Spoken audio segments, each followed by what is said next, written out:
All right, we are hot, boys. What's up? Hot. What's good? Hola. Welcome back, everybody. This is episode 65 of the Harsh Language Podcast. I got it right today, Marvin. Yeah, you did. About time. I know, right? 65. Damn. Make Marvin Watch Day, Yep. Yeah. the best day of the month. And this is Blessed day.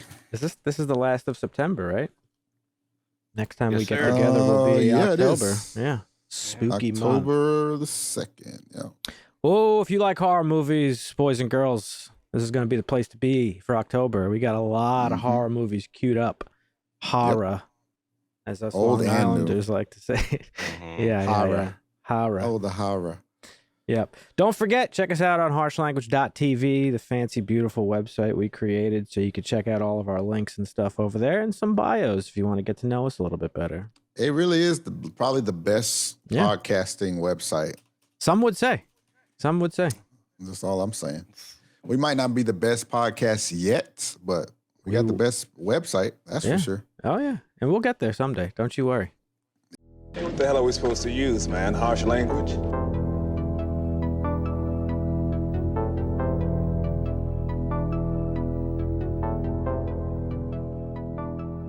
How's everybody doing? How's your weekends?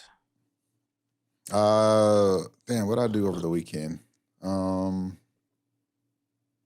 remember, so it must not have been anything important. Yeah, it couldn't have been anything good if you can't remember. Mm. Definitely been watching some what's the name? X-Files. Oh, nice. Oh, yeah. Still going. Yeah. I'm a big Almost fan of finished with that. season 1. Okay. Yeah. Now you're going to get into the meat and potatoes. I actually thought about you when well, I didn't think about that specifically because the X-Files is good from like the start. But I saw a funny tweet that was like, I hate when people are like, oh, I hate when I start a show that was suggested and it's slow and people be like, oh, you just have to wait 9 fucking seasons and then it really starts to kick Oh yeah, off. fuck that. I hate that. Because people do use Never that worth excuse all the time. They're always just like, yeah, watch this. And then you do. And it's like, man, I don't know if I'm liking it. It's a little slow. And they're like, no, you just got to wait until like Yeah. season 8. Fuck that. Which, to be fair, I got hit with that with Breaking Bad because I thought Breaking Bad was like super slow in the beginning, like the first couple episodes. I mean, it was slow, but it felt so different and so. I mean, the way it was filmed was so unique. It wasn't like Yeah. a chore to watch it or anything. So maybe it was slow, but I don't remember it being slow, really. I thought it was slow. When I first watched Breaking Bad for the first time, I had to like rewatch the first 3 episodes, like I think like 3 different times, like separately. Like I sat down to watch it once, watched 3 episodes, wasn't into it. Then like months later, did it again, not into it. Then months later, I did it again, and then finally. Yeah, that's Fell because you in be on love. that phone, though. That's what it is. Nah, I don't do You gotta that. get off that phone, bro. I only do that Yeah. when I No, watch you do. boring shit. No. Mhm. I take my movies and shows seriously. I do not do that. Nah, I don't believe it. You be Speak- on that phone. Speaking of I haven't watched anything this week. I haven't watched anything in a while. I've been on like a lull of like watching shit. Yeah, Gaming instead. that happens. Yeah, pretty much gaming, doing work stuff. Mm. But a lot of gaming for sure. All right. Speaking of, what about you, Dusty? Before I No, coming I've in just hot. been house sitting, wrangling kids. nice. Oh, you're babysitting too? Wait, you're babysitting too? I wouldn't call it babysitting. They're preteen, teen. They're right on the cusp there. There's Chaperoning. the Chaperoning. two oldest. The 2 oldest are actually adults. Oh, okay. One of them's about to head up to Chicago for some Navy training, wants to become a corpsman. And the other one is in college, tried to move out, struggled a little bit, moved back in. So Yeah. trying to Can't be moving out in this economy. That's Nah. trying to no. nudge her back out, but the conveniences of home with a stocked fridge and don't have to buy cleaning products and all that stuff. Yeah, for sure. So I just making sure they don't burn the house down. Right. right. So speaking of taking movies and shows too seriously, old man Scorsese's at it again, boys. What do you say? Marvel sucks again or whatever the fuck? He's out there running that won't give it arrogant up. mouth again. He just won't I stop. was gonna talk about it in the news, but he's basically saying the same shit, so I didn't even put it down. So He didn't go even ahead. specifically point to Marvel this time, but you know what he's talking about, and he is Yeah. quoted. Did he tweet it? Oh Or no. He did. He's been doing interviews. It's for, the superhero movies. Oh, okay. He's been Yeah, he doing. probably doesn't know how to use Twitter. No, he's been He's doing one of the interviews. guys that's like he has an assistant and he speaks Yeah. and they tweet it for him. No, that's not even. I don't think Biden. any Twitter account like exists for him. I think he's been doing a series of interviews because they dropped the trailer for his next movie. He's taking the clout route. Huh? But he says manufactured content isn't cinema, and quote, it's almost like AI making a film. That doesn't mean you don't have incredible directors and special effects people doing beautiful art. But what does it mean? What will these films give you? Because he's obviously countering the people who Is it have manufactured? Yeah. What did you say? manufactured Okay. content. Basically, he's What does talking. that mean? Well, so when he made his first series of comments, he got a lot of like pushback, being like, "So you're just discrediting like the actual writers and directors and AI? I'm not AI, CGI artists and all this stuff making these movies." Yeah. So I guess this is him countering that. No, they're for sure doing beautiful art, but what does it mean? At the end of the day, these films won't give you anything. And yeah, somebody I saw in response to this was like, you Full of know, denigrating to the comic book community. I mean, I'm sure he likes to Right. read books. it's denigrating Right. to everything. Yeah. It's like, again, I've mentioned this, I think, a few times here, but I've also talked about it with like,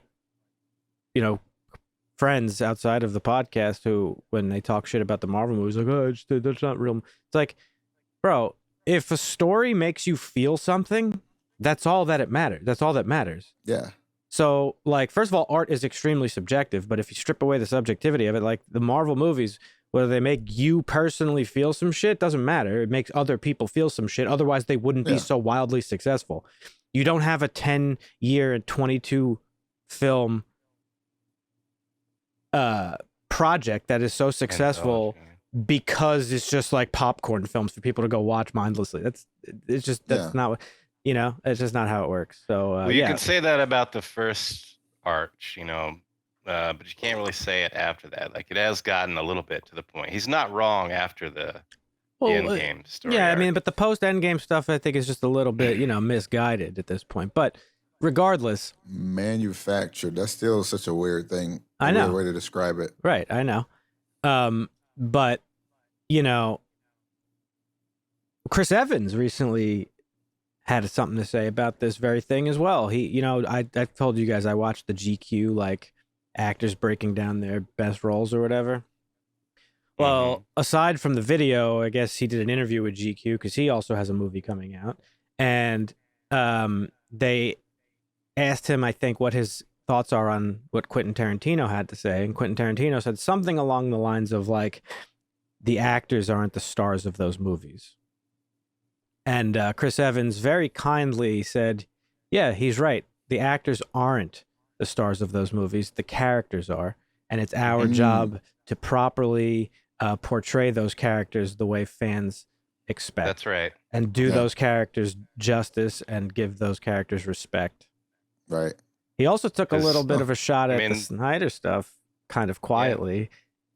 He said something along the lines of, but that you got to do he said these characters mean so much to so many people, and it's your job as an actor to do it the way that they expect it to be done, with respect. Yeah. Instead of putting your own spin on it. He says when you put your own spin on it in sort of an artistic sense, he's like, that you're stumbling out of the gate. So, and we've been saying that very thing. Just do the they're fucking bringing shit. to life Yeah. characters that have had lore built around them for almost 100 fucking years. Yeah. Like, it's the characters we're here to see, not the actors. Right. Of course. Yeah. Of course, picking the right actor definitely. Well, I mean, yeah, it Makes the turns into the difference. Like when you get Like, a lot of people weren't Right. sure on RDJ when they first announced him Yeah. as Iron Man, but I mean, he that's what I was killed just it. gonna say. Like once he becomes Iron Man as we know it, then you can Mhm. say, okay, people are showing up for RDJ as Iron Man now But that's because he is Iron Man. and that's because of what Chris Evans said. You could tell those actors, RDJ, Chris Evans, like everybody pretty much, they treated the characters with respect, and they put the character before their artistic vision for the Yeah. character. They said, we're just going to do the shit that people want to see. You know what I mean? That's funny how actors can do that, but like the people that like bring a new or bring a comic to a new show for the first time, and they're changing it and not doing it justice because they want to make it their own. Yep. Well, Yeah. not a lot of actors do that. Honestly, a lot of actors have that. I won't call it pretension. I get it. You're an artist, so you want to put your stamp on it. But some people do it to the point where it's like no longer the character. In some cases, have you seen them do that like in comics stuff, or are you talking about just like in comic specific? Well, comic books are unique because you have the same character. Let's say like Superman that's existed for 85 years, and then there's always new writers and artists and stuff coming in to portray these characters. But the argument that I've always made is that despite somebody's different take on a character, the characters never lost their core characteristics. So when people defend, Man of Steel and say like, well, Zack Snyder's just like another comic book writer coming in and putting his stamp on the character. It's like, nah, because he completely changed the character to be something that he wanted. So that's different. But they did it a little bit in the comics. I mean, like Red Sun is of course, a different take, but of course, absolutely, it's a what if almost, right? It's disconnected too, because it's a risk. I mean, sometimes you gotta get out there and do something, and if it pays off, of course. But when it doesn't, oof, and in similar fashion, I was watching some interviews with Heath Ledger recently. I don't know. I think because we on the Harsh Language YouTube channel, go sub if you haven't. We posted a short about me talking about why I think Heath Ledger's the best Joker, and I guess my personal YouTube channel got recommended some like Heath Ledger stuff because I had watched our short, and Heath Ledger said the same thing. He was like, I was coming into this role after it having been done by Jack Nicholson, who is one of the best actors to ever live. Right. And like he put his like unique stamp on the character while staying true to the character, but also it's become the version of the character for so many people. And he's like, I wasn't going to come in and like compete with that. He's like, that'd be fucking foolish. So like while yes, I put my own stamp on the character, he tried to stay true to both the Jack Nicholson version and like the version from the comic books. And well, and he went on too. I was some interview with somebody, I forget who it was. They were talking about the first couple of days of filming that movie. Like he showed up in full costume. He didn't have any scenes to shoot. He was just there in full makeup just to give the ambiance of, I'm the fucking Joker, guys. Well, get ready for this shit. There was also, the different spin that they put on it. Him and Christopher Nolan both sat down and were like, they sort of both had the same vision for the character, and that was like the agent of chaos with no real motivation or drive other than to just cause chaos. But I saw an interview with Michael Jai White that had circulated a couple years ago as well, and he was talking about how Heath Ledger on set was like super fucking cool, and like he said he was asking advice from like the day players, like the guys who were just in one scene or the extras and stuff, and being like, hey, what do you think about this? How do you feel about this take or whatever? So, it's cool when actors do that because it's like, again, you're handling a legacy character. It's not yours. It's the people's, really, at the end of the day.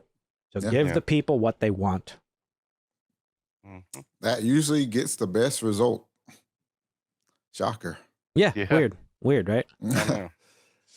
Okay. So and it works. Exactly. I saw that Scorsese thing and I just laughed because it's like, this guy just like can't stop. Circling back around, I was actually watching football. He's just mad, bro. Friend this weekend, and the trailer came up, and I was like, oh yeah, this is the new Scorsese film, and she's like, oh, of course DiCaprio's, and it was like, yeah, and that's where you like bring up that pretension. And I was like, it feels like he's in this clique of like actors and directors where they're old school, and they're like, we're just gonna use the same people over and over again and make them different. He's a one trick. Yeah. So. Nah, I'm just kidding. Yes, I love Scorsese, but he makes great movies, but he's just nobody's hitting him up for a superhero movie, right? Like, do something different with somebody else. Maybe he's just mad. He just can't, Well, that's the thing. Like, I love Scorsese too. Anybody who watches movies loves Scorsese. You admire his legacy. You know he's a legend in the industry, and it's like.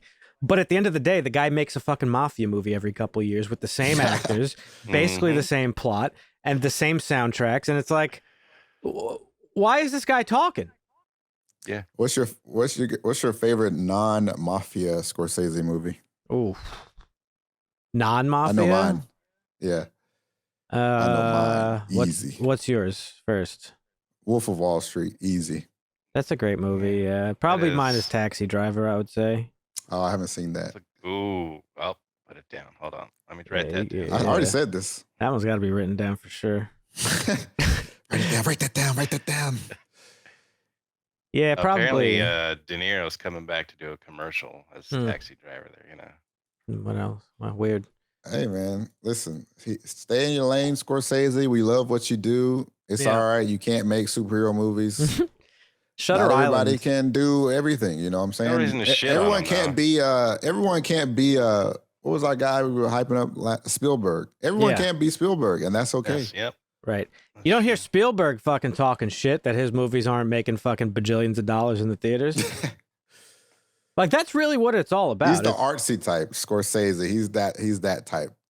Like the very like the critics that you joke on all the time. He's that pretentious type of fucking guy for sure. He's definitely more artsy. Spielberg's more of a creative. It's just like, and he's fucking old as dirt. This guy's 80. He's fucking from New York too. Hey, whoa, Everything is all adding up. It's what you trying to up. say, Marvin? You think I'm pretentious? It is all adding up. I'm pretentious about pizza, but matter of fact, speaking of New York and pizza and Italians, actually, you are pretentious. Yep, there it is. I saw a funny TikTok, and it was like the tag was the first time Italians saw somebody put pineapple on pizza, and it's the scene of of Casino. Joe Pesci watching the dude get beaten in the desert, and he's like, "No, you motherfuckers, no!" I love that meme. Wait, you saw that? I've seen the meme. Yeah, that's funny. Somebody who doesn't exist in social media that you saw that. That's interesting. Where do you get your memes from? Memes transcend they do the internet though sometimes. I mean, look at this picture. Sometimes you'll recognize a meme you never saw, and it's like, what the fuck? Look at this picture I'm putting in the Discord. I mean, look at this fucking guy, bro. This dude's got fucking hairs coming out of his nose. Like, he ain't up with the times. Like, look at this fucking guy. Yeah, he's definitely not up with. He's old as fuck. Y'all think Scorsese is still fucking? Nah, hell no. That shit. Because Soprano just had that baby. He's still fucking. Nah, Scorsese's like dust fucking. Comes out. Yeah. He's fucked. Anyhow. The Viagra's no longer working. He's getting peanut infections. Even the comments on Twitter are fucking stupid. Like, here's somebody who goes, I agree that cinema is subjective, but Taxi Driver is objectively better than Endgame.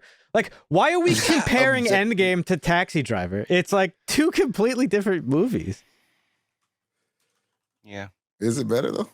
Apples and oranges. I mean... It depends on what you on your like, preference. Yeah. It depends on your preference, really. I mean, I would argue both movies have very good writing. I would argue that both movies have very good like cinematography.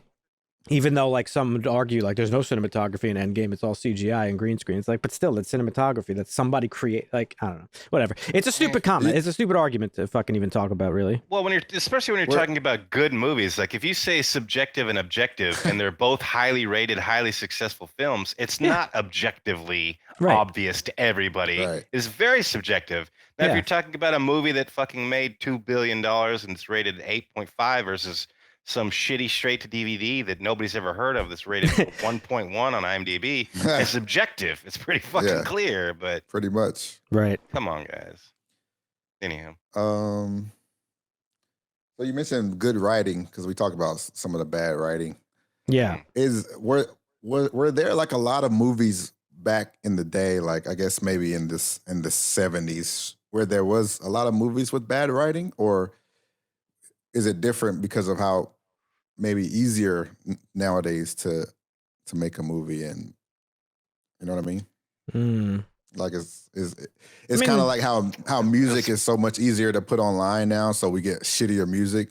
Is it the same thing with movies? Is that why we're getting shittier movies? Just because it was more of a Wild West back then, I think, because you had PG and you had rated Rated R. That was. Right? Yeah. I mean, There again, was what no is PG-13, so That's right. I think it's just too hard Star to Wars showed quantify. nipples. I think it's just too hard to quantify what is bad writing.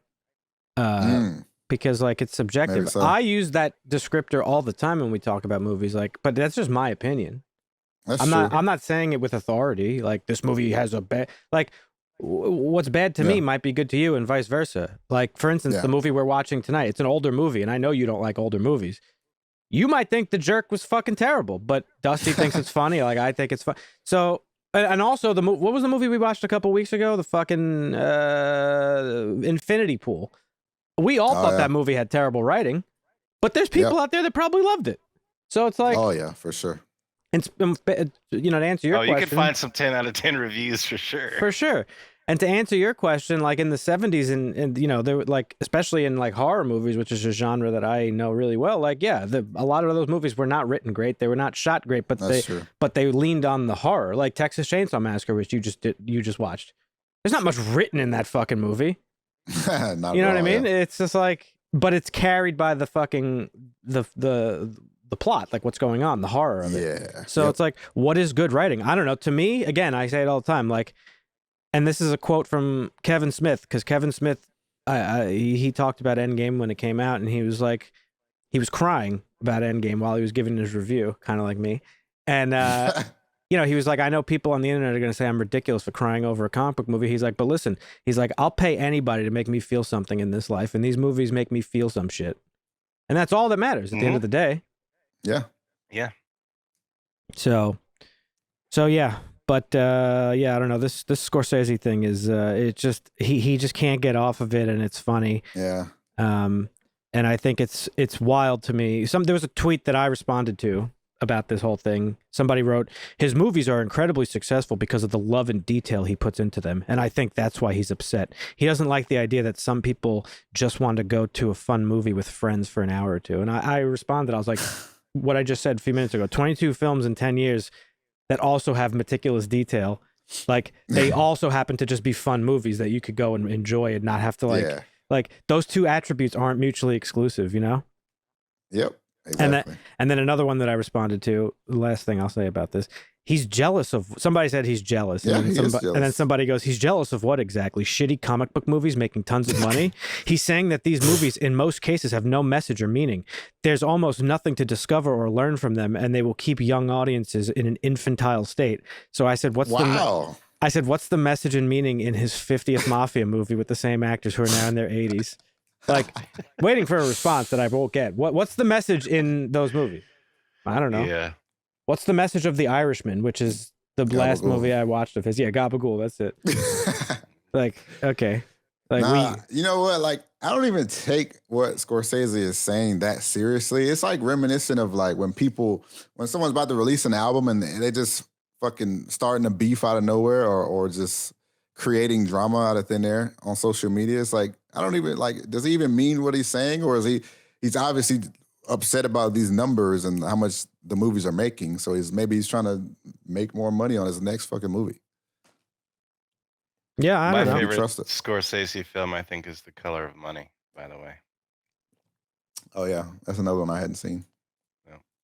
It's already on the list. Yep, that one's on the list. It's like, I don't know.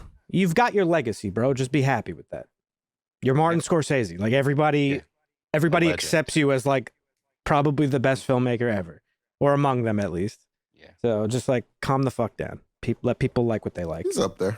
Yeah, for sure. He'd be on the Mount Rushmore, but I wouldn't call him the GOAT. We already said the GOAT. Hey, I think when you break it down, so I look at Spielberg like I look at Eddie Van Halen. I don't know if you guys know this about me, but I am into virtuoso guitarists. One of my favorite musicians, his name is Buckethead. He's one of the greatest guitar players to ever live. Nobody knows who he is because he wears a fucking chicken bucket on his head. But, you know, a lot of people who aren't like, and this is going to sound like super arrogant, but like the guitar community is like separate from the wider music industry. So there's one guitarist in general. I'm sorry, one guitarist in particular. His name is Sean Lane. He has passed away. He is objectively the greatest guitar player of all time. And like every guitar player like accepts this and and knows this, but you don't hear him talked about in the mainstream because he wasn't really mainstream.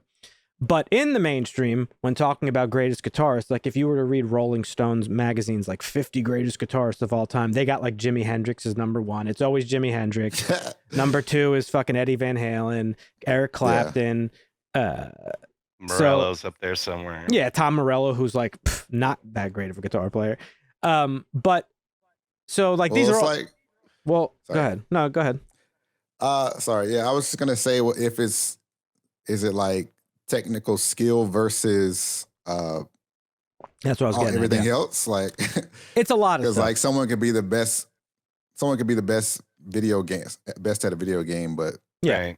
Well, I think raw as far talent, as like entertaining could, and like. Yeah, you could argue that Tom Morello has pretty good technical skill with the guitar, but raw talent, virtuoso, maybe not so much. It's a lot of stuff. I don't want to go off on a guitar player tangent, but like, you know, in terms of, let's just say in terms of creativity, I would say probably Jimi Hendrix is probably the best. He's probably the most creative guitar player ever. But comparing it back to the Mount Rushmore of film directors or filmmakers, Eddie Van Halen's the greatest guitar player of all time because he has adapted to the times much like Spielberg has, and he's done a wide array of different types of, like, while yes, he existed in the rock genre, from album to album, Eddie Van Halen's playing was always different.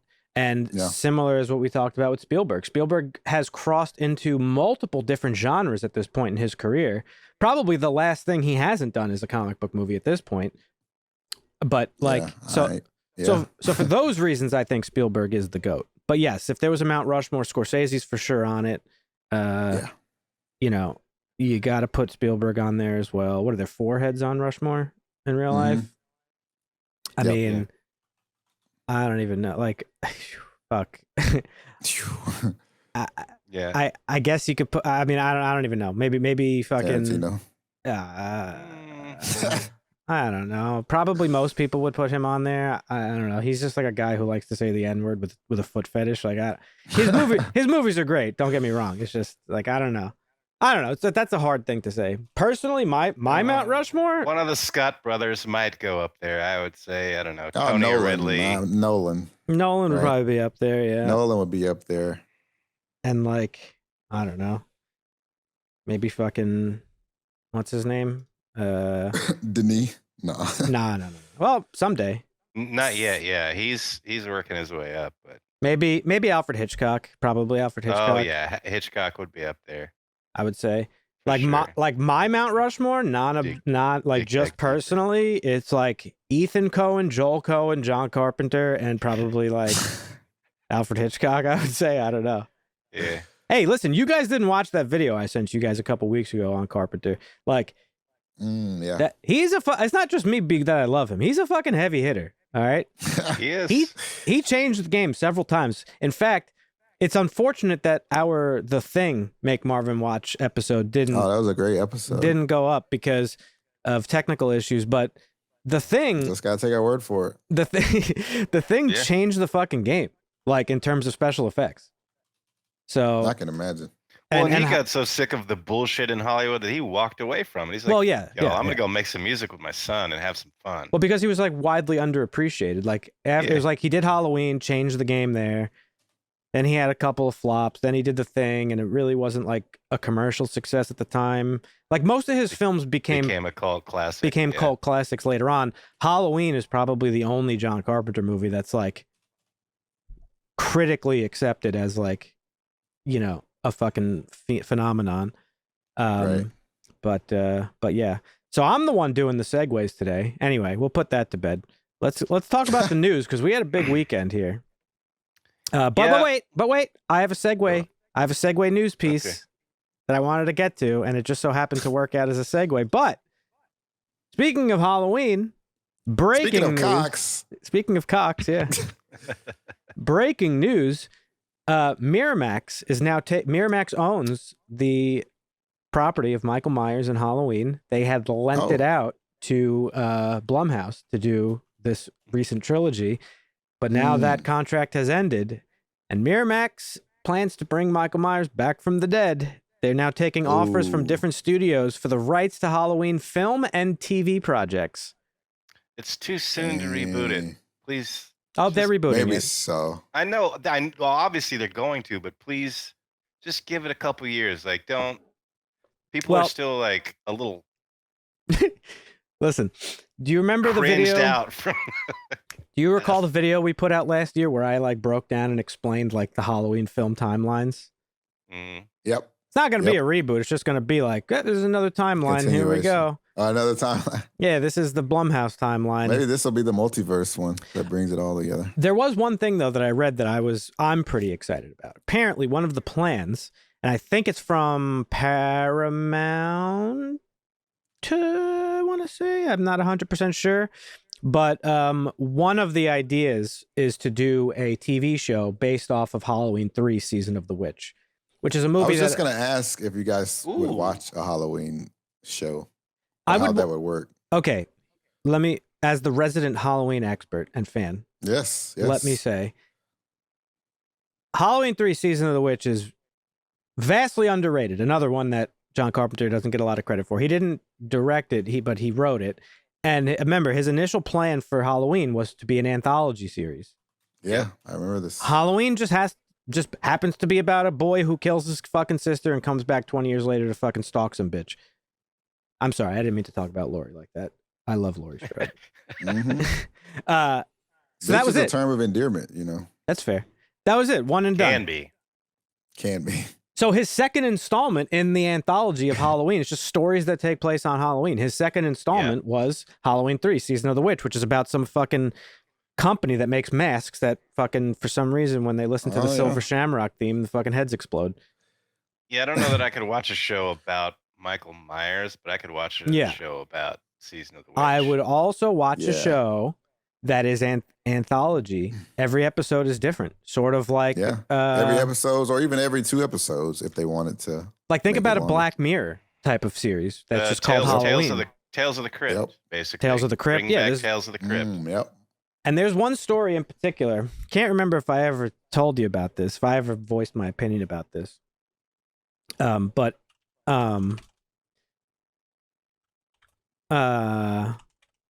on a second, because I don't want to misquote it, and I can't believe I don't know this. But there's a in the movie, in the original Halloween, when Loomis first arrives in Haddonfield and he goes to the cemetery to visit Judith's grave, and he sees that the tombstone's missing because Michael ripped it out. The groundskeeper's talking to him about a story about I can't remember the guy's name, but an old Russellville, and he's just muttering it in the background while you're like paying attention to what Loomis is doing. So it kind of just like goes by the wayside. But it's a story about this guy who just one day went into the garage and got a hacksaw and killed his like, why did they do it? So the story's not really fully told. But I know there's a lot of Halloween fans that want to see the fucking Russellville story. Because that shit would be dope. Okay? Charlie Bowles, old Charlie Bowles in Russellville. He just killed his fucking family one day for seemingly no reason. Like, that would be a sick fucking anthology story. Make a movie about that. Halloween Ends could have been an anthology story about some fucking kid who's like fucking bullied and a weirdo and all this stuff. And then like just to deal with his trauma, he like takes on the persona of a fucking famous serial killer from fucking 50 years ago, Michael Myers. Yeah. Like that could have been an anthology. So there's a lot of different ways you could do it. So yeah, give me the Halloween anthology series for sure, to answer your question in a verbose and Dan Splaney way. I was just curious. I think I would watch it too. Yeah, but Season of the Witch might be a good series because there's a lot to explore from that. But yeah, that's my news piece. Halloween's being shopped around once again. So what do you got for us this week, Dusty? Okay, oh boy. Well, yeah, I mean, we still don't have a lot of news because I mean, all the news like you were talking about earlier, talking about Scorsese, like the directors are the only people that can talk to the public right now, or the press, really. So actors, like, so we're hearing directors talk all the time. So that's really news. But I'm gonna go down to the et cetera real quick before we talk about the biggest piece of news of the week. Jeannie Konigsberg has joined Blumhouse as Senior Vice President of Physical Production, overseeing physical and post-production for television. She was previously at SK Global, where she served as Executive Vice President of Television Production. Now, I looked at their shows, and they really didn't have a whole lot, like Daily Crime 1 and 2, Tive Cave Rescue, and Ghoul. These are all series on Netflix. One is a limited series. So that should be interesting. One of them looks like a horror, maybe two of them, I don't know, but she's just been brought on at Blumhouse as senior vice president of physical production of television. So, um, but getting away from Blumhouse, the biggest news of the week, obviously, the WGA and the AMPTP have reached a tentative deal. That doesn't mean anything's inked or in writing. Tentative. Yes. So the higher ups basically are agreeing with the studios, and they're going to have to wait on the actual legal documents before they agree on it, and then they send it down to get it ratified or whatever. But they've been negotiating for several days, in which studio executives were present, including Bob Iger and David Zaslav and others. We're at 147 days of the strike, still underway. So yeah, the new agreement is let's see.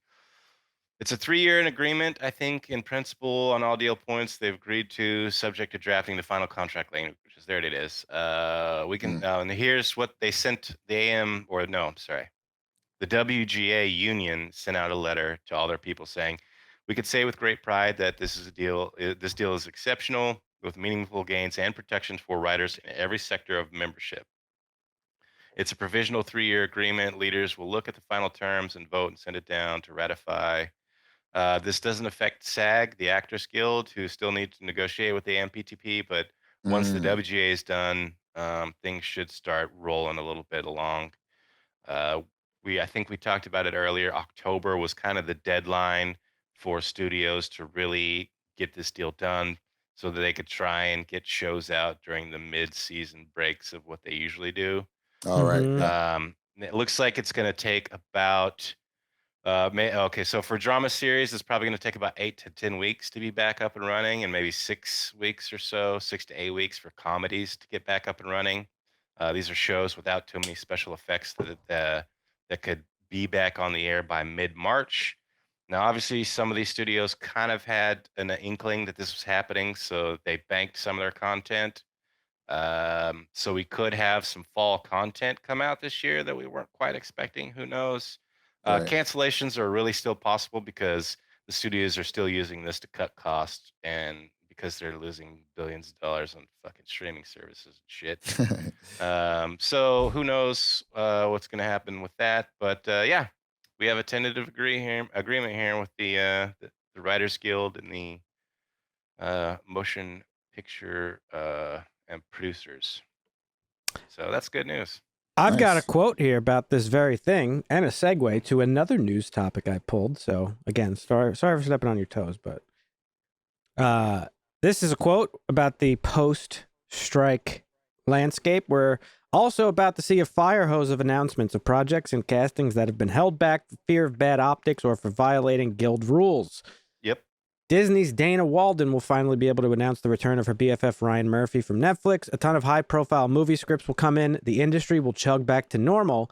Greg Daniels is set to do a reboot of The Office, for instance. Oh, yes, I am. Yeah. That. So how do you guys feel about reboots of reboots?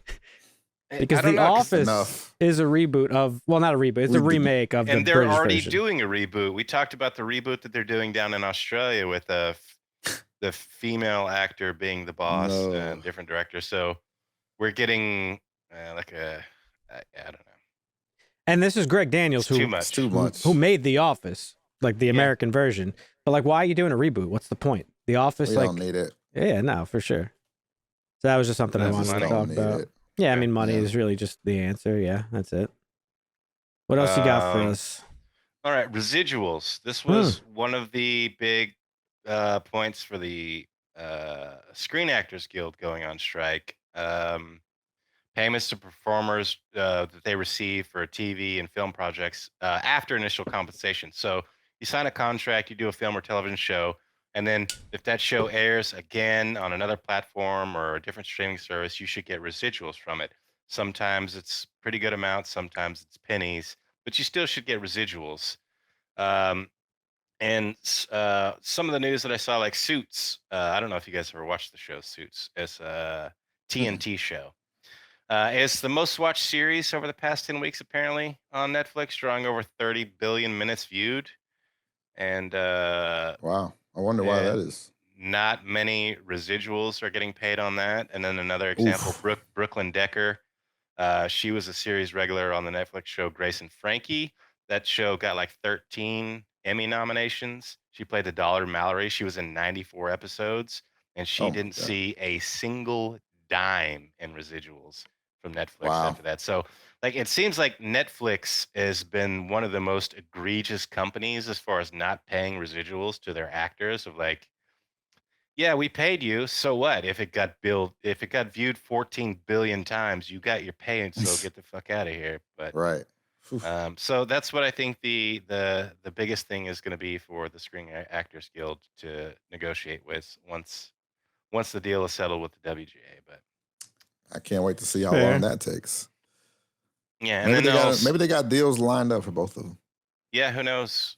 Stephen DeKnight, the showrunner of the original Netflix series, he lamented against what he calls Disney scam, where like renaming a show to reboot it, thus causing a reset of contract terms back to the first season. So Daredevil Born Again is not Daredevil, even though it's the same characters and the same actors.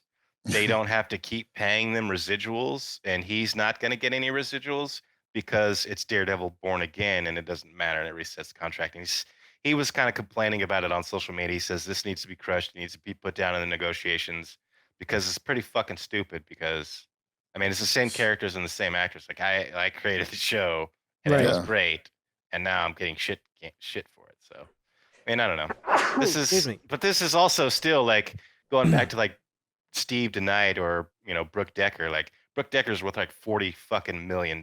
So her not getting all the residuals from the Netflix show, that sucks. But she ain't hurting for it. Yeah. Now there's certainly actors who do, but this is like millionaires negotiating with billionaires, trying to get a little bit bigger piece of the pie. That's why this is such a weird issue, because like you can't in one breath be like, I support artists getting paid fairly, and then in the next breath be like, except the rich actors. Like they all deserve it despite how much money they have. And it's just actually a weird, I don't know, it's a weird mind frame to be in. Well, there's personally. We'll talk about this later too, especially when we talk about the drip, because this is like the Hollywood bloat. Yeah, no, that for has sure. been developed over the years. We need fucking Bane to come in and just fucking do some shit. I'm here to fucking reset it. Yeah, I'm here to fucking. And then delays. Bob Marley One Love has been delayed to February 14th, 2024. This is the biopic for obviously Bob Marley. I only mentioned that because somebody said, why not just delay it till April 20th? Who's playing Bob Marley? Fitting. It's that guy. It's our guy, isn't it? Robert Downey Jr. No, the guy that was in Barbie, the light-skinned guy in Barbie, the guy that was in Secret. Kingsley Ben-Adir. Secret Invasion. He's playing Bob Marley? Yeah. Oh, I don't see that at all. It doesn't look too bad. No, it doesn't. I saw the pictures. Okay. But yeah. Yeah, the trailer, because I watched the trailer and it was pretty good. Why they're not releasing it on 420 is a good question, though. Well, because 420 is a fucking white American invention, not a Jamaican one. It's pretty universal around the world, but okay. I know, but actually, isn't it like Sublime credited for that? I don't know. I think it was the band Sublime. Group of teenagers in San Rafael High School in the 70s. Yeah. There you go. There you go. There's no source to that, by the way. No source. White kids for sure. 1971, 5 high school students in California used the term 420 in connection with a plan to search for an abandoned cannabis crop based on a treasure map made by the grower, calling themselves the Waldos. Because their typical hangout spot was a wall outside the school, the 5 students, they have their names here, designated the statue on the grounds of the high school as their meeting place and 4:20 p.m. as their meeting time. Nice. Now it's a Shouts out to nationally them. recognized holiday by most smokers around the world. Yep, there you So go. shout out to them. Could you imagine? Todd McFarlane, Oh. in an interview with comicbook.com, said the Spawn reboot was about 30 pages from being completed before the strike happened. So this is another one where we talked about a movie or a show last week that, it was only like a day or two left of filming before it was done. This is 30 pages done. And he said, I'm assuming that they've given it a lot of thought during the strike. They know what they're going to write. So once the strike is over, they should be able to pump it out and get it going real quick. But I don't know. I have mixed thoughts about that. Like, if you've got 30 pages left and you know what you want to write, and then the strike happens, and then you can stir on it for a long time, you might overanalyze and overthink and overwrite it once you're ready to actually sit down and write it. So hopefully they don't fuck up the last 30 pages of this film, but we'll see. So it'll be interesting to see how this movie turns out, because they've had a lot of time to think about how to finish it. Okay. So yeah, that's it with the strike news. Hopefully we'll start getting so much news that I can't keep up, because actors can talk and we'll get news and whatnot. We won't have to fucking listen to Did you talk about the shit on things every week. What was it? The Blizzard news for video gaming news. Microsoft is buying them or some shit, right? Yeah. Blizzard and Activision, right? Yeah, Microsoft. Well, I think Blizzard and Activision are already one. They already are one as of like last year or a couple years ago. But yeah, Microsoft is apparently the deal is finally going through. So the monopoly has started. I'm like kind of against all this stuff, but this is a George Carlin joke. He's like, you have the illusion of choice. 11/11. Right. You have the illusion of choice because you go get a bagel, you have 23 flavors, but there's only 2 political parties. You had 18 oil companies, now there's only like 3. All the media conglomerates, now there's only going to be like 2 or 3 left. We got Disney, Paramount, paper WB. or plastic. That's your choice. Your choices are because we're just creating these too big to fail fucking powerhouses. So I don't know how I feel about that. We'll see. I don't really care. Video games nowadays, I can't remember the last time I played a good game. I might start playing Cyberpunk again. I've heard it's pretty good now, but I don't know. We'll see. All right. Well, speaking of WB, DC Studios planning a massive expansion to accommodate the DC universe, and this includes a new permanent home in the UK WB Leavesden studio. The hope is to increase the capacity by over 50% and add 10 sound stages to the 19 it already has now. Production space will have an added 400,000 square feet. They expect this to be completed by 2027. This is where they filmed the Game of Thrones spinoff, House of Dragon. This is also where the new Aquaman and Barbie were all done. So this is going to be the main hub for DC Studios. So they're moving it over to the UK in London at the Leavesden studio. So that was an actually pretty interesting announcement I saw. Yeah, that's kind of interesting that they're making that the main hub. Yeah. I don't know why they chose the UK, but maybe it's just cheaper over there now. Who knows? Maybe. Blue Beetle is releasing digitally this week. Should be out tomorrow. Physical copies won't be out till the end of October. Damn, that was quick. The 31st. But yeah, they all are quicker and quicker, bro. Yeah. So you haven't had a chance to see it yet? No. I think it's going to be like $19.99 to rent or $24.99 to buy. Yeah, sure it will. So yeah, WB is going to be a straight to DVD studio soon. Yep. I think they would just stop making movies before they did that. And then old David Goyer, he was recently on the Happy, Sad, Confused podcast, and he talk about terrible writer, but never mind. He put out a bunch of information. Well, I mean, he did the original Blade series, which is pretty good. Yeah, he also wrote the dialogue. Yeah, we're getting there. Hold on. Okay. Hold on. He actually revealed that Christopher Nolan met. Okay, did you know this? Christopher Nolan met with Tony Scott and discussed taking on the Man of Steel movie before they landed Zack Snyder. I do. Yeah, because he was a producer on it. Yeah. Christopher Nolan, which is why there's a trend that has been emerging on the Zack Snyder fandom Twitterverse that I am embroiled in, is that these people, Marvin even liked one of my tweets the other day. Oh yeah. These Snyder nerds, they actually try to compare the Nolan trilogy It's so funny. to the Snyder trilogy, and they think and somebody said to me they complement each other. Like, what are you people talk about 420? What are these people smoking? Copium, bro. Okay. I don't know. He Hell of a also drug. It is. yeah, that's right. He also revealed that he wrote an unproduced Star Wars movie that Guillermo del Toro is going to direct. Nolan did? Which, no, David Goyer. Oh, David Goyer. Yeah, I don't want that Yeah. guy to write anything ever again. But go ahead. Yeah, Go yeah. off. So Didn't he have some writing on Batman Begins? Yeah,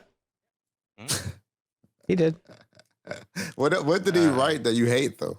Let The Coda. Halloween but shit? he No. also says he Okay. also says that he wanted to do Man of Steel and he wanted to do a standalone sequel. Oh, that's But what he at the did. time,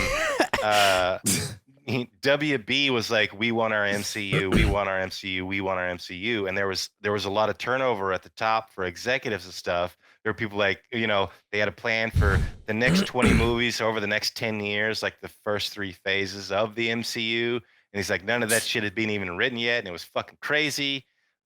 So he was complaining a little bit about like some of the settings that he was in while he was writing over there for WB. But I mean, that doesn't necessarily excuse some of his shitty writing. But to say that, well, let's just He go was ahead stressed out. straight into Batman versus Superman, that was kind of dumb. And that wasn't necessarily his call. So Listen, Right. I believe it wasn't his call. just I believe him. to explain to Marvin, okay, David S. Goyer has written like a handful of good things, but they were under the direction of like really good filmmakers. So his first like really good movie he wrote was Dark City. That's a fantastic movie. Then he wrote the Blade, the first one. He wrote Blade 2. He wrote Blade Trinity. Trinity is like I think he directed the third one too, though. So Yes. that's where it. and that's why Blade Trinity is the worst of the 3 by a mile. And again, when I say in the hands of a better filmmaker, he wrote Blade 1 and 2 that was then directed by Guillermo del Toro. So like, And that's Okay. why people were excited to hearing that he was doing a good hang on, Del Toro Star Wars movie. Yeah. Both of those were directed by him, or just the second one? the first 2 were directed by del Toro. I'm pretty sure. It says Stephen Norrington. Oh for no, the Blade first 1. Yeah, no, Blade 1 was not del Toro. Del Toro did the second one, and the second one is by a large margin the best one, and probably still to this day one of the best comic book movies that have existed. But It's a banger. David S. Goyer wrote the Banger. screenplay for Batman Begins, Mm-hmm. and he wrote The Dark Knight, or co-wrote The Dark Knight. And again, this is under the direction of fucking Christopher Nolan, who we just admitted mere minutes ago is on the Mount Rushmore of filmmakers. That's right. So, Hey, he did Ghost Rider, so he's good in my book. Marvin, Yeah, Ghost he wrote- Rider he that wrote has some- a 4.3, and that Nick Cage. one of the worst That's a movies ever made. 7.6 on cinemalar.com. Yeah, I hate on Nick Cage. he also he wrote the screenplay for Man of Steel. Now this is where you start to see his output start to fucking dip because he's not under the direction of a good filmmaker at this point. I will say though, So you're saying he's hard carried. hard carried by Nolan Oof. for sure. He's the one who's responsible for the infamous line, "Martha must save great. Martha." He just needs his handheld a little He's not bit great. sometimes. He's not and he great. needs He's to be corny. given- Because I'll tell He you needs what. a good leader. That's all. Everyone needs. I'll Not tell you everyone can be what. leaders. Then Listen to me. need some followers in there. Marvin can Yeah. attest to this because he just watched them. They're fresh in his memory.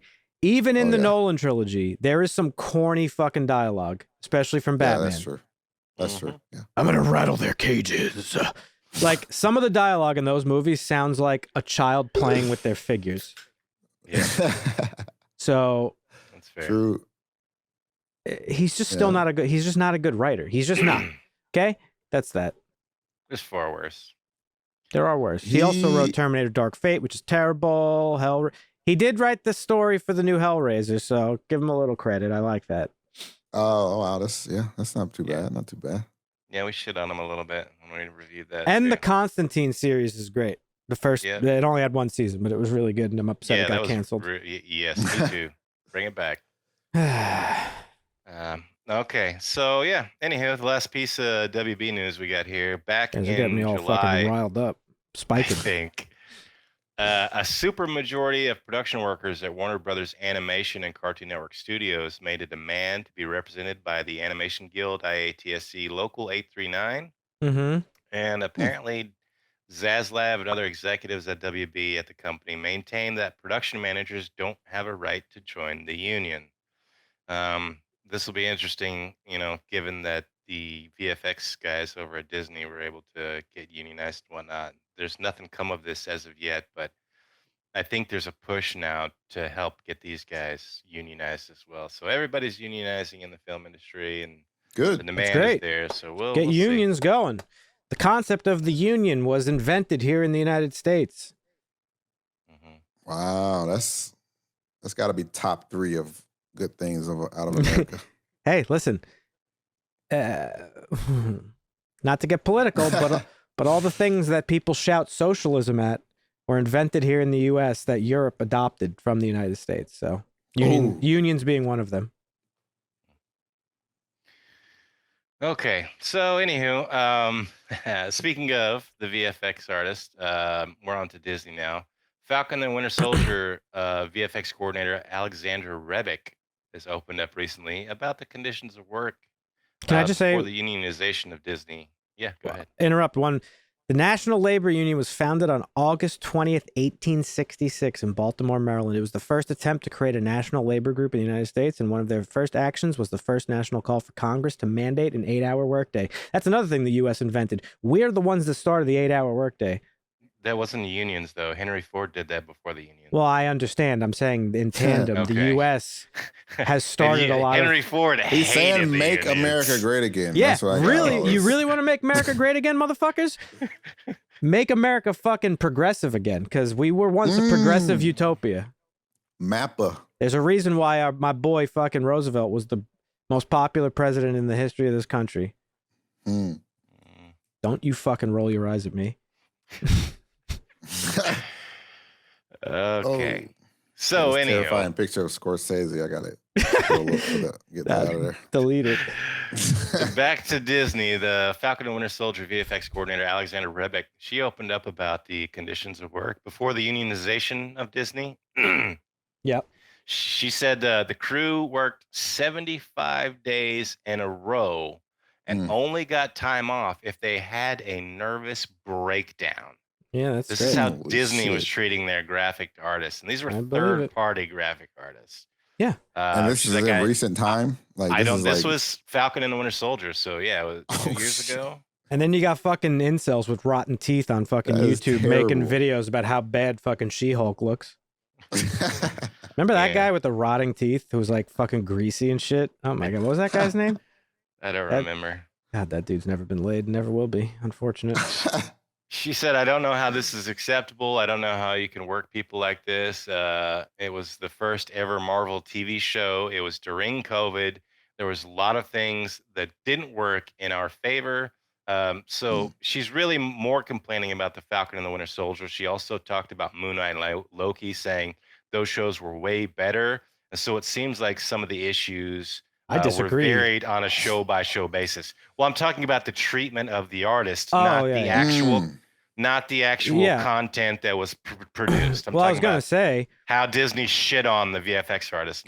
Like Falcon you and the gotta work Winter 75 Soldier. fucking days in a row. Jesus Christ. Yeah, no, that's insane. I was going to That's say terrible, bro. Falcon and the Winter Soldier has probably, it's like production wise, looks like the best out of all the Marvel shows. Like it looked like a movie. Because they worked them like slaves. Yeah, I get. That's Yeah, true. there's the Damn. correlation now. It's fucked up. So, believe it. Yeah. can't believe it. 75 days is insane, dude. I would is quit. insane. Fuck that. So, and that wasn't enough to make her leave. She stuck around, and that's why she's like Moon Knight and Loki. The working conditions weren't as bad. Now that's not to say, obviously, we could say like the VFX may have been a little bit worse, but Bro, I would sooner rather there's fucking that. live on a fucking staircase on the streets like our boy Navin here in fucking The Jerk than fucking work 75 days in a row. Good Lord. Yeah.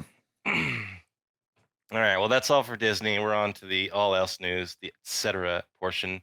This one pissed me off. The last bastion of hope, Amazon, is unfortunately following all other streaming services' footsteps and bringing advertising to their streaming platform. Yeah. There's reportedly looking at around about 4 minutes per hour, 4 minutes of ads per hour of content that you watch, which is still way less, I think, than what all the other ones do. But that's with paying, though? That's with paying. So they're expecting an early 2024 rollout in US, UK, Germany, and Canada. And if you want to opt out, you can pay Jeff Bezos an extra $2.99 a month. Oh, there it is. So what is it? Gotta cut the cord. What is it? Amazon's like Amazon Prime's like $139 a month. The extra $3 a month is $36. So you're going to be paying $175 a year for Amazon Prime now if you want ad free, or $18 a month, because right now Amazon Prime's $15 a month. So they're just bumping their price up like everybody else. Why they decide to add advertising to it, though? I mean, I get it, because I actually don't get it, because Amazon has been, Netflix said we'll never do ads, we don't need ads. And here Netflix says they've got the ad version supported, but Amazon is not. I mean, what were they making profits last year? Do they really need that $2.99 and ad money? And they really don't, but they declined to make executives available for comment on this story, which makes sense because they don't want to get shit on by the press. But this also brings to light a clear indication that streaming subscriptions alone is not enough. All these studios are having to supplement their loss in revenue on streaming services with advertising because of the Hollywood bloat, because they're spending so much fucking money on these shows like Netflix. We talk about it all the time. They'll just throw money. They'll just like throwing shit at the wall to see what sticks. Like spend. And they're like, okay, well, we're losing money. How do we get some more? Well, let's bring in some advertising and charge the customers more. Fuck them. Maybe they need to start. Maybe they need that money. Bezos started that Earth Fund thing. He needs his fucking third super yacht. I mean, Jesus. He's got the Earth Fund. This one pissed me off. He's trying to do something. Amazon Prime's like one of the last things I subscribe to, and I don't even order that much stuff on Amazon anymore, so I might actually just fucking cancel. So, yeah. Yeah, I feel that. That's where I'm at on this. It's just that pissed me off when I saw that.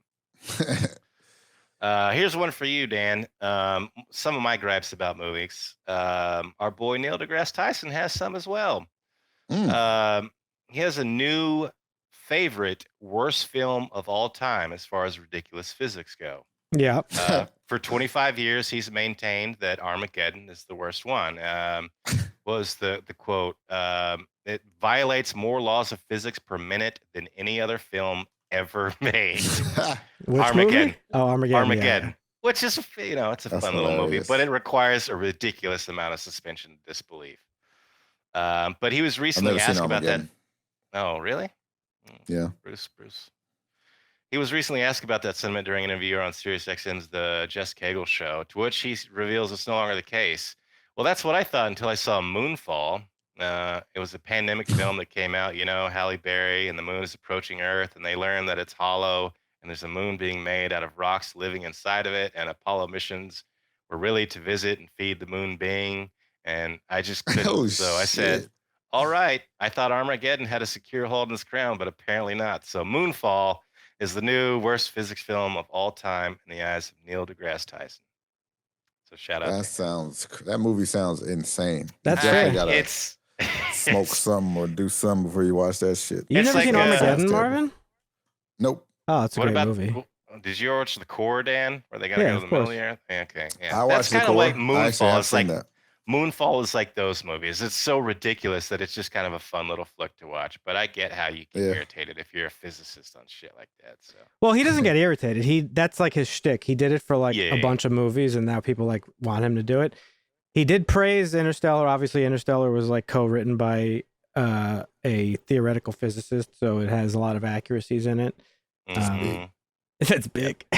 That's one of my favorite movies. It's a great movie. As you can also see on the website, harshslingers.tv. You can see that right there in the bio. Right there in the Harshlanguage.tv. bio. Good plug, Marvin. That was a good plug. And speaking of Halloween coming up, Yep. Ash versus the Evil Dead. It was on Netflix for a while, but it's no longer there. But it will be streaming on Hulu starting October 1st to add to their Halloween lineup, including other movies and shows like The Boogeyman and No One Will Save You, which I think we are going to watch that next month, aren't we? Yeah. Oh, that sounds familiar. Okay, so yeah, but yeah, if you've got Hulu and you haven't seen Ash versus the Evil Dead, the show, highly recommend you give that a check out. It's a fucking great show. I never finished it. I'm on season 3, I think. Oh yeah, you got to finish that. I just forgot what happened. You didn't finish Ash vs. the Evil Dead, Marvin? No, I never finished it. I thought you did. Season 3. Yeah, stick with X-Files. You're on a good line. It's all right. We'll finish it later. It's only 3 seasons. You can go back and hit that anytime. That's and it's true. not a lot of episodes per season. So, is there any news on the show, the Evil Dead show that was in the works? It was an animated show. Right? Yeah, it was supposed to be an extension because they cut Ash versus Evil Dead short after season 3, and they were supposed to. This was supposed to be a continuation because they wanted to do the live action, but no new. I haven't heard anything on it yet, but obviously the strikes and everything have slowed all that stuff down. So hopefully, once the Writers Guild inks their deal, we may actually hear some more stuff about some of those shows that we've been waiting on news on. So, yeah. Could anyone else play Ash? No. And how dare you for even asking? Hey, I'm just saying. It's like asking if anybody else could play Indiana Jones. I'll be honest with you. I've had some discussions with people about Evil Dead Rise. 2 of my friends didn't like it. One of which, my friend George, big Evil Dead fan, he didn't really care for it. And I enjoyed it as a movie, but I do agree with him. And I don't remember if we talked about this in our review, but like, it's not really an Evil Dead movie, to be honest. It's just a movie with fucking the Necronomicon or a Necronomicon. Yeah, pretty much. Deadites and like the title. But my buddy George made the point that like you just can't have Evil Dead without Ash, and you can't have Ash without fucking what's his name? Yeah, and that's just kind of how it is. That's one of those subjective arguments, I think. Though. Yeah, but I kind of agree with it because if you watch Ash versus the Evil Dead versus Evil Dead Rise, 2 very different things. You know what I mean? Okay. So it's like saying Army of Darkness isn't a King Arthur type story because Prince Arthur. No, it's very different. No, it's very different. The point being is that it has established such an identity that anything other than that identity isn't really the thing, and that identity largely exists on the shoulders of Ash. Well, I mean, and as you just agreed, you can't have Ash without Bruce Campbell. Well, yeah, I mean, you can't. Ash is Bruce Campbell, but the Evil Dead is the Deadites, and most of the canon and lore thus far has been Ash's involvement or run-ins therein. Yeah. But that doesn't mean that the Deadites and the Necronomicon can exist without Ash. I mean, people die. It can, and it will, obviously, as long as it makes money. They're going to milk it, but... Should it? I don't know. Yeah, I mean... Ash versus Evil Dead is like 10 out of 10 perfection. I would suck all I'm the surprised dicks it took you so long to watch it, actually. I forgot about it. I told you this. Yeah. Like, I was hyped for it, and then I forgot it existed. I don't know why or how, but I did. Happens. Yeah. It's probably terrible marketing. The last piece of news I have here, Saturday Night Live may be returning sooner rather than later. Obviously, with the Writers Guild strike potentially ending. Last season was cut short by a few episodes. Each season generally starts up around this time, I think the end of September, the beginning of October, and with the deal pending, they could be back to work maybe as soon as mid-October. Although SAG is still striking, some of those actors may stand in solidarity with SAG, but that doesn't mean they can't go back to work. I think there's a technicality where some of the actors or all of them can come back to work. But even then, SNL could have non-gilded hosts on the show, so you could have like celebrity musicians or celebrity athletes or the sort to come on and host the show. But yeah, I mean, who knows who we'll see hosting it if the SAG keeps striking. But right. To that point, Alec Baldwin has hosted the most SNLs. I think he's at 17, but he's not the most appeared guest. And do you know who that is? I'll give you one guess. Steve Martin. That's right. Oh, I knew that. segue. Steve Martin was on Saturday Night Live like 26 times. He hosted it 16 times. He made it to, I forget what they call it. It's like the party of five, or people who have hosted 5 times. I think Tom Hanks made that phrase up when he was on it for the 5th time. Steve Martin did his 5th in like 1 year and 4 months. So within a year and 4 months, he had already hosted Saturday Night Live 5 times. But he's been a guest on there 26 times. He loves the show. He always loves showing up. Anytime he had an opportunity, he'd show up. And so shout out Steve Martin. Shout out Steve Martin. And that's the end of the news. Legend. Let's get into the review today, folks. Once a month, either Dusty or I, we alternate, taking turns. We pick a movie that we want Marvin to watch that he hasn't seen and we feel that he should have. This month was Dusty's pick, and he picked the classic Steve Martin film, The Jerk. And I'm glad that you actually brought up Steve Martin as your segue, because I was going to talk a little bit about him and Saturday Night Live. Steve Martin came up in like the 60s and 70s as a stand-up comedian, and he's really just known for his like sort of ridiculous brand of humor, in terms of like it's all just sort of like just ridiculous in nature is the best way to describe it. One of his most famous characters, like it was somebody with an arrow through his head. And by 1977, he was like wildly successful, and he wanted to cross over into a film career. Part of his wild success was his appearances on Saturday Night Live. And The Jerk here is his first feature film that he's been in. First starring role, yeah. So this is a 1979 film directed by Carl Reiner. It was written by Steve Martin and Carl Gottlieb. Carl Gottlieb also co-wrote Jaws. So a little tie into another movie of a vastly different genre than the one we have right here.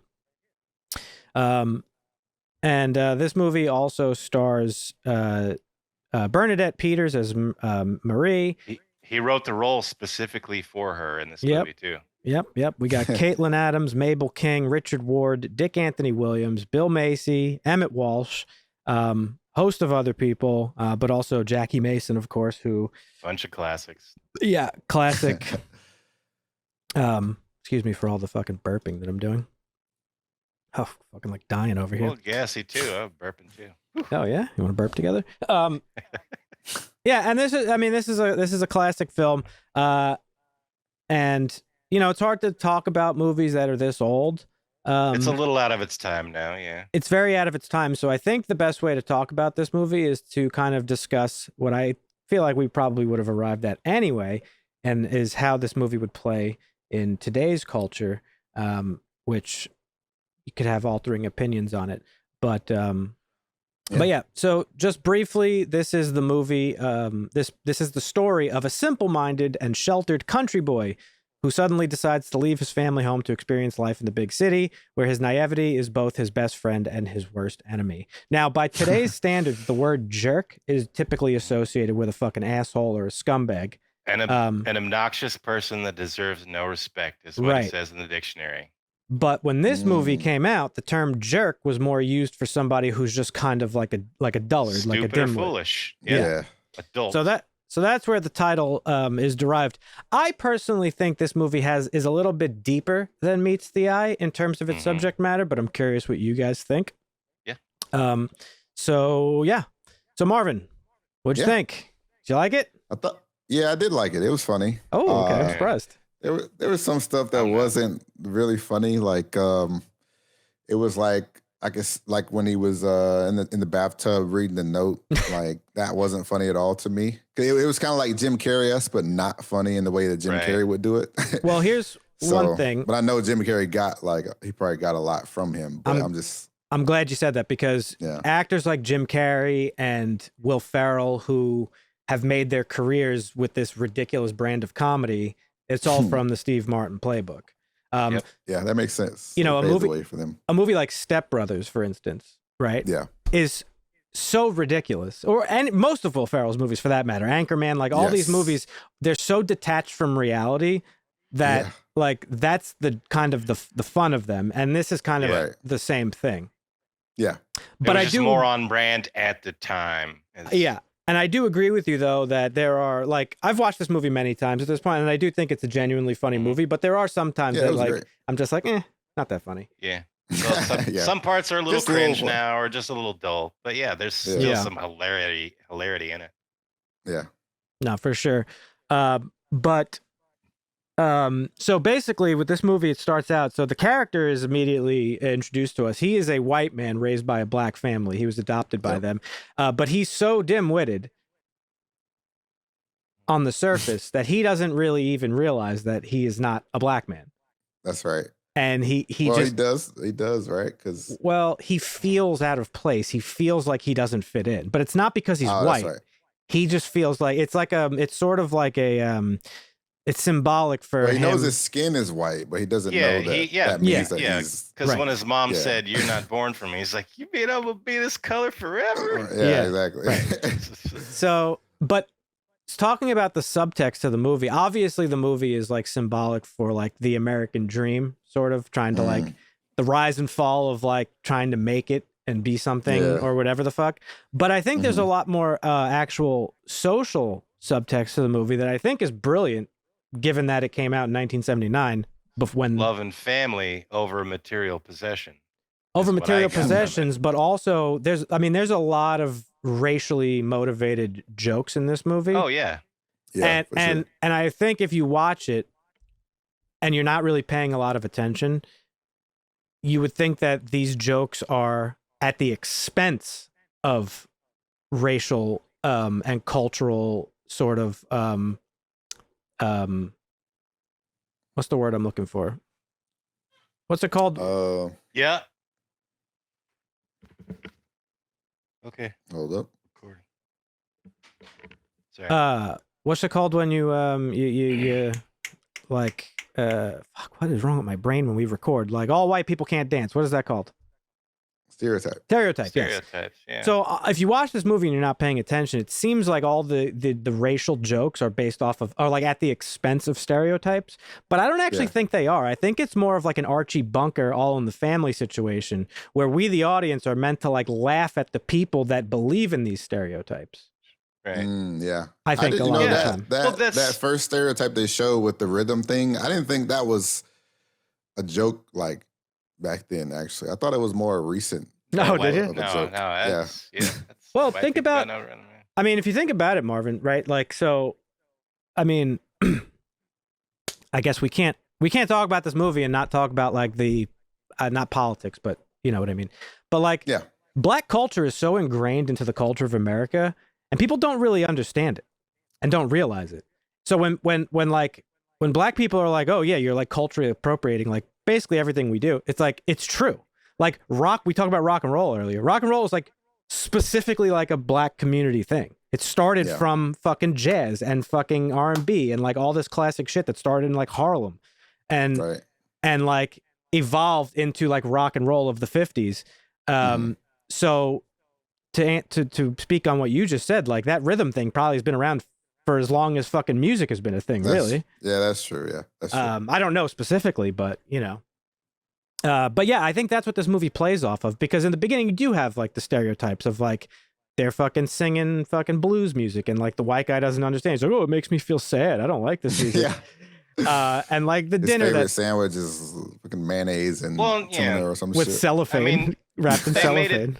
They made it a point to exacerbate Navin's like naivety. Yeah, which was for sure.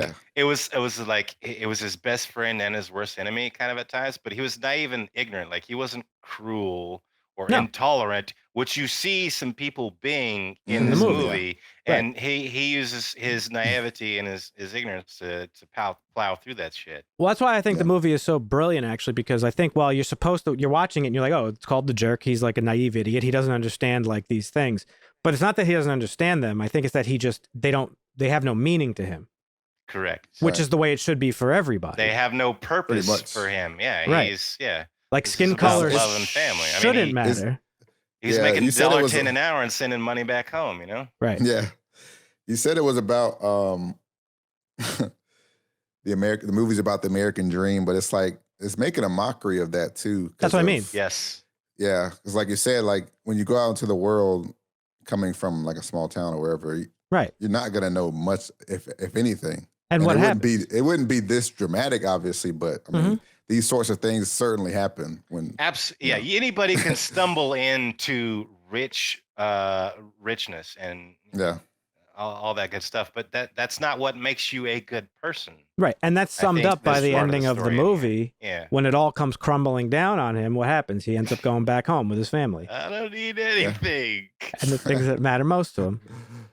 And also beneath all like the ridiculous humor that's in this movie, it's actually pretty like heartfelt at a lot of points, especially between him and Marie, with where they have that they're singing to each other and all this stuff. Like they really do love each other, and she has that heartfelt speech where she's like, "I don't care about anything else. I just want to be with you," or whatever she says. It's like a bigger moment of the movie. So there's a lot of heart to it as well. But yeah, this is like I was watching it and I was like, I haven't watched it in years, and I went into watching it like thinking like, oh man, I want to see how this would play in modern day. But I totally think a movie like this could be made today, maybe minus the hard R towards the end of the movie. I don't know how audiences would react to that. But I wanted to ask you about this. Did you find a problem with that? I didn't really find a problem with it. I didn't think it was that funny though. It didn't really land. Well, I don't think it was supposed to be funny though, right? I think it's part of what we're talking about, where like to these mafioso guys, like that is how they feel. We're gonna keep the blacks out, blah blah blah. And he's I don't think that was supposed to be like the punchline of a joke. No. If I had to guess, I think it was like, you're talking about me. Like I grew up in that. Like fuck you. Like I think he said it like in spite of them, like in a proud way. That's how I took it. I don't know. For sure. Would it hit different if like you watched one of because there's a billion alternate versions of this movie. Like they're mostly made for TV. There's a TV series that he produced. Shithead's name is Stupid. And when they do the charity, there's like alternate versions where there's like Texas Tycoon showing up and asking for money and stuff. But I'd imagine in the made for TV, I haven't seen the made for TV one in a while, but it probably I'm black is what he says. Yeah. I think if this movie were to come out instead today, of dropping the N bombs, it'd be I'm black. Well, I think by today's standards, you don't really need, like, I get it back then, like it was probably more just like, it was obviously a more culturally insensitive time, so people were just fucking tossing slurs around left and right. But in film and TV today, I don't think you need such a fucking battering ram of a word to get that same Quentin Tarantino. Point across. Yeah, unless you're Quentin Tarantino, which we've criticized. It's like, well, what's the point, bro? It's like not doing anything. It doesn't like, this is the time. Like this, it served a purpose in this movie. Where in a lot of Quentin Tarantino's movies, it doesn't. He's just saying it because he wants to fucking say it. Right. You know, it's like shock value. This didn't feel like shock value to me. You know what I mean? Nah. So I was curious to get your take off of that. But yeah, I think by today's standards, you don't need that type of a gut punch of a word to like get that same point across.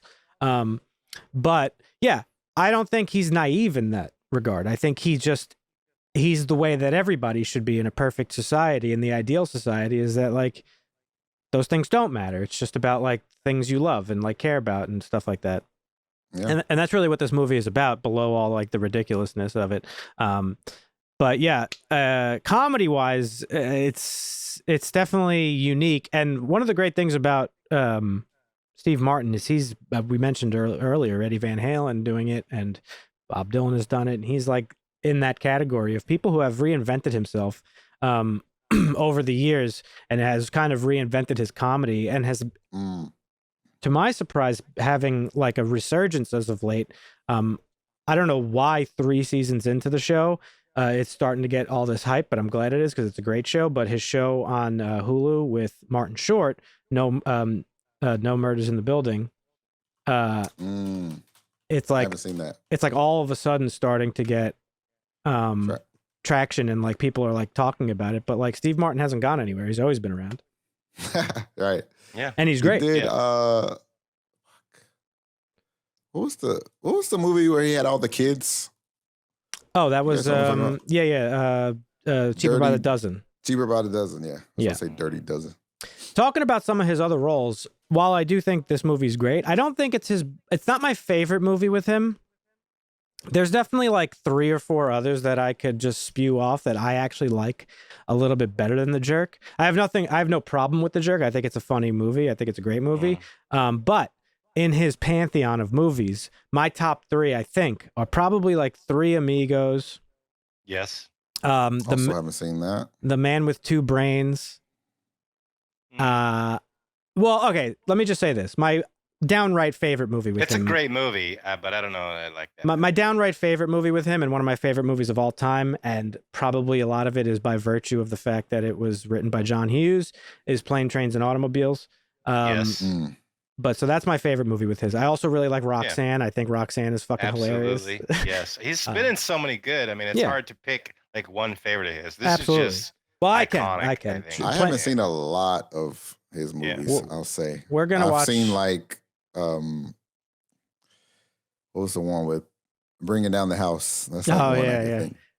But I haven't seen a lot of his. My Blue Heaven is great too. He's been in a bunch of great shit. But yeah, so back to The Jerk. I just think it's a really smart way to like show some of the things that they wanted to show, especially for the time in 1979. Yeah. Like you don't really I don't know, back then, I mean, there wasn't really that much stuff dealing with like issues of, I don't think, like race. It's a rags to riches, but in the end, the riches is he got his family back. Those are the real riches, which we've talked about countless times. I didn't think you were gonna like it, Marvin. I'm glad you did. What did you expect to like it going into it? Because I know you fucking hate old movies. I didn't think I was gonna like it, but I mean, I've never had an issue with Steve Martin, but so. Oh yeah. Yeah. And what was your favorite scene? The cans. Yeah, the cans is classic. That's he the hates classic. these cans. Stay away from the cans. Yeah, that's the classic. That shit was so funny. Oh, there's so many good one-liners in this movie, though. That was the dumbest I felt like he was the entire movie because there was so much danger involved. Yeah, and he's just like he just felt super dumb in that moment. That shit was so funny. I also really love the scene where he's like the owner is offering him like a room. And he's like in the bathroom. He's like, "Oh my God, this will be great. I could move this here. And then when people come in to use the urinal, they won't disturb me and I won't disturb them." And he's like, no. He's like, "Relax. It's in here." And then he's just like, I couldn't afford this anyway. Oh man, this is great. Like he's just piece of shit. Yeah. It makes him so happy. And the smallest thing makes him happy. When he's talking to Marie and he's like, "Do you have a boyfriend? Maybe when you make love to him, you can think of me." And then she's like, "Maybe you two can make love and think of me." Yeah. I was like, what? I also really laughed. The end was really funny when they got kicked out and he was picking out things that he's, I don't need anything. I don't need anything in my life anymore. All I need is this ashtray and this paddle game and the remote control. I need this chair, and I need the ashtray and the paddle game. Maybe you've hit bottom, but I have a ways to go yet. I also really liked when he was leaving for home, and his dad's like, "Don't trust Whitey." Like that was just that really made me laugh. That was one of his notes. Yeah, don't trust Whitey. Yep. But see a doctor, get rid of it. But yeah, I think it's an interesting debate with subject matter like this because in today's climate, you have one group of people that's like, everyone should just lighten up, and that was from a different era. Relax, it's a joke. Like, don't get so offended by everything, blah, blah, blah, blah, blah. And then on the other hand, the fact remains that there are groups that fight to escape certain stereotypes because they're hurtful and spread like bad and enduring images of those groups. I exist somewhere in the middle. I think it is okay to laugh at stereotypes. I think we've probably even talked about it here. Like some stereotypes are fucking funny. They just are. You know what I mean? I mean, all stereotypes are always going to exist, and what's not to make fun of about them? Because when you narrow it down to an individual, you can't make a stereotype anymore because it's the individual.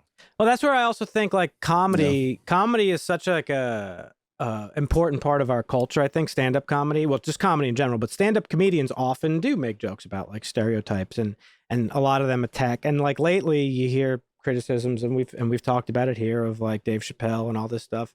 but it's like there's a point where like the comedy is good because it's like laughing at the people who believe in these stereotypes and stuff like that, and that's fun in games. And then it's like another point where you're like you're not punching up anymore, you're punching down, and that is where it gets a little bit weird. So there is definitely like a middle ground that you have to exist on. It's just an art to it. You can't just say some ridiculous shit. Right. Like kind of how Dave Chappelle says like ridiculous shit about trans people or whatever. Yeah. It's not even funny. It's just like he's just spouting out his beliefs or whatever, which is fine. I mean, it's his shows, whatever. Sure. But you're not even being a movie, White Men Can't Jump. Well, I mean, it's true. Yeah. I sent you guys that. They remade that shit recently. I sent you guys that stand-up a couple weeks ago. I can't remember his name, but it was the black guy with the beard, and he was talking about aliens coming back to like take black people back to planet Black. He said, "Yeah, and white women were in the shambles." Yeah, but he was like, "What are the results of that?" We're like, in today's news, the LA Lakers beat whatever by a score of 12 to 12. 15 to 12.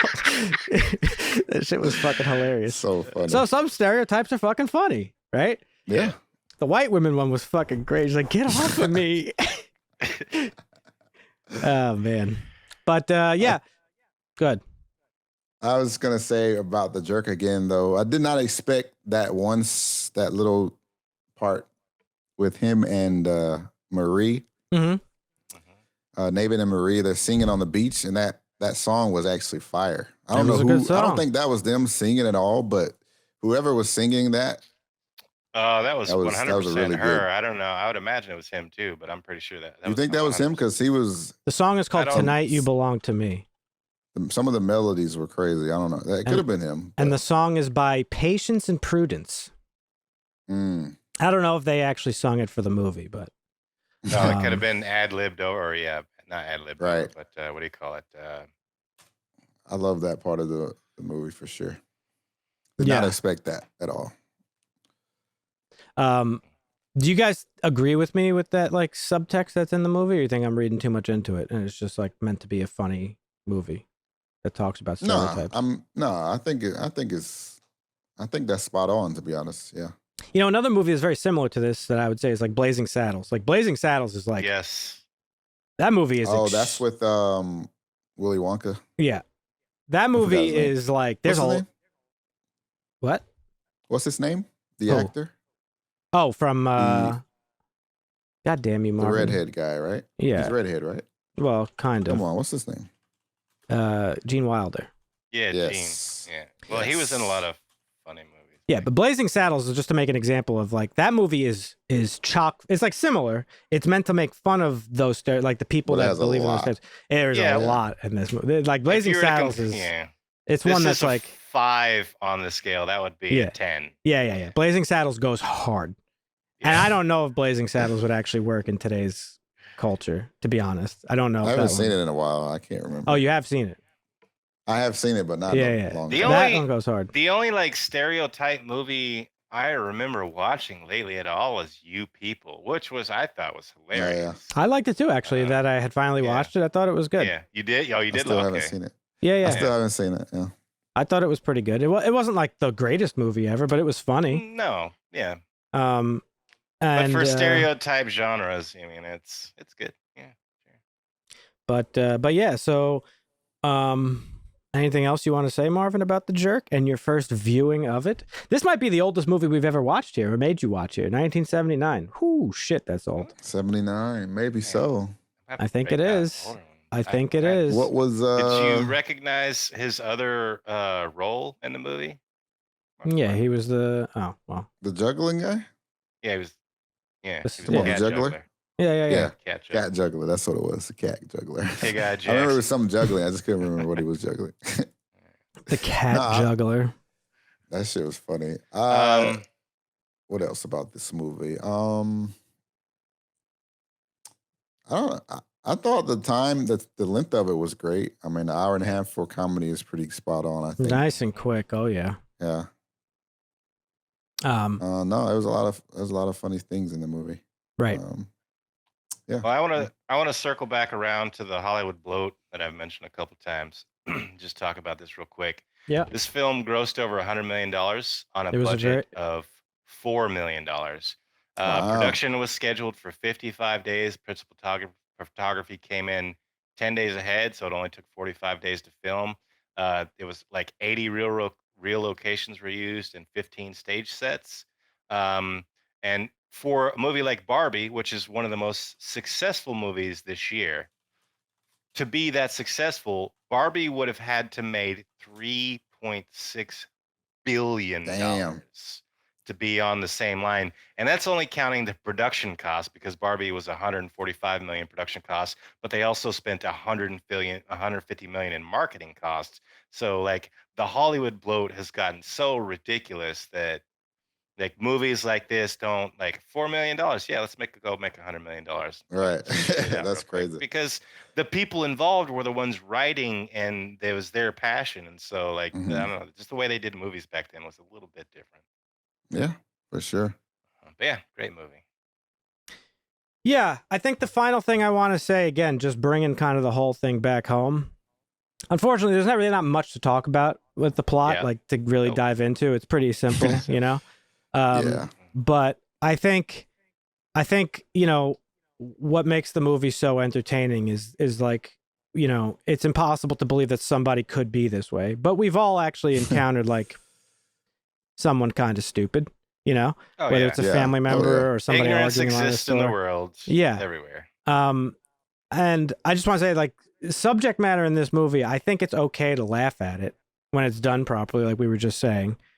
And I think I would go a step further and say that because certain shitty beliefs and things exist, that we need to laugh at them in order to sort of like eliminate the power that they could have over, you know, certain things.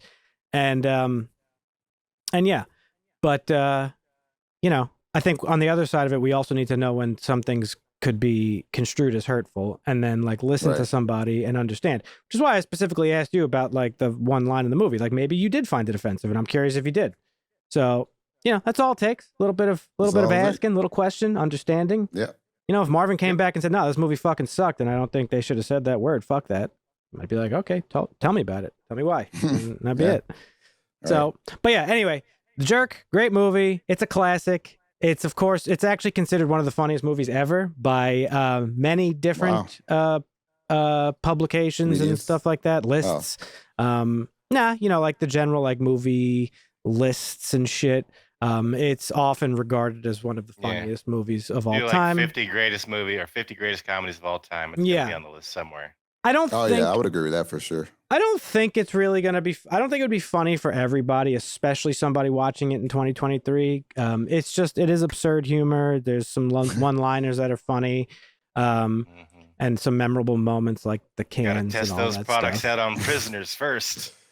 His performance in this movie, I think, is amazing. Like in every scene, he's just like effortlessly wild and outrageous and like very energetic, which is another reason why the pace of the movie I think feels so good, because it is an hour and a half, but also it's like so energetic in every scene because of his like delivery of it. So I think his performance is pretty amazing. Yeah, he's like the most like active dullard I've ever seen on screen. It was based on a stand-up Let's Get Small. Also. Yes. Yep. This character, the character of a white guy raised by black people who didn't really consider himself white, that was the character that he created. It was part of a stand-up thing. But yeah.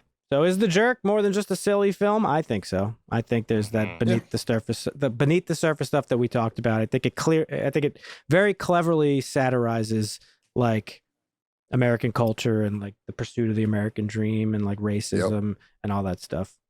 Yep. So drum roll, please. The Jerk has a 7.1 on IMDb. Where are you guys at with it? I go first all the time. I want to go last. I'll go first. 7.1. Yeah, I'll probably give. We don't do half scores though. I'll probably leave it at 7 then. No, we could do half. Yeah, we just do can't half. do 7.2. Oh, yeah. Oh, right. Okay, 7.5 for me. For this one. Okay, that's very high. I'm surprised. Okay, good. Yeah, it's a 7.5. I agree. It needs the bump. I would also give it a 7.5. All right. Unanimous. A timeless comedy. Yes, it is. And you know what? Speaking again, I mentioned that it's like pretty brilliant. You know, the comedy in this, and this actually is probably more of a indictment of our society, or our culture, is that the comedy in this movie, it's like it actually transcends generations too.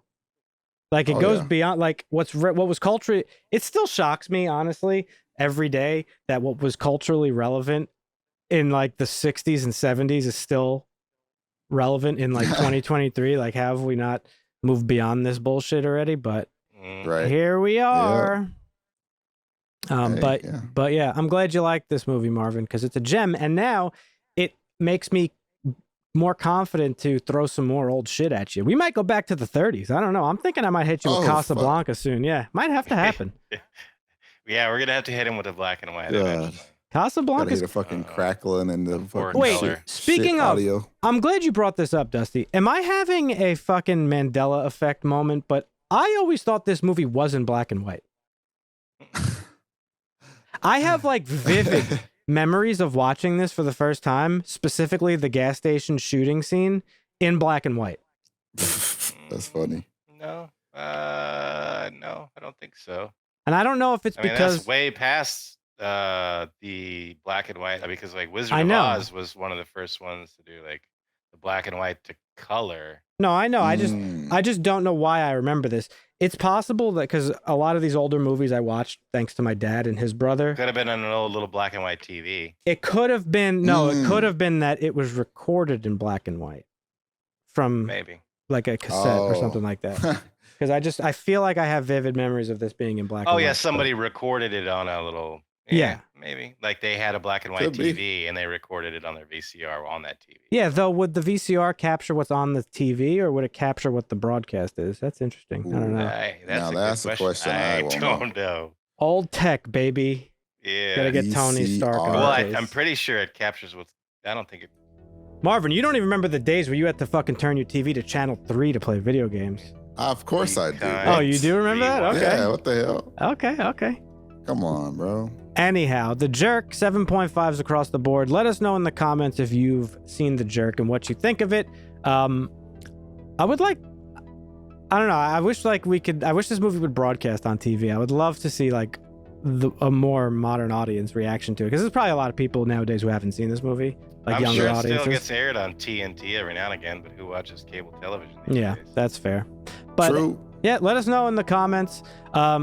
Stay tuned, because next month of October, all month, we're doing all horror. Once again, we did it last year. It was a huge hit, huge success, and we're doing it this year. We got a bunch of horror movies to talk about. So check in with us next week, same time, same place, and we'll catch you then. Thanks for listening, folks. See ya.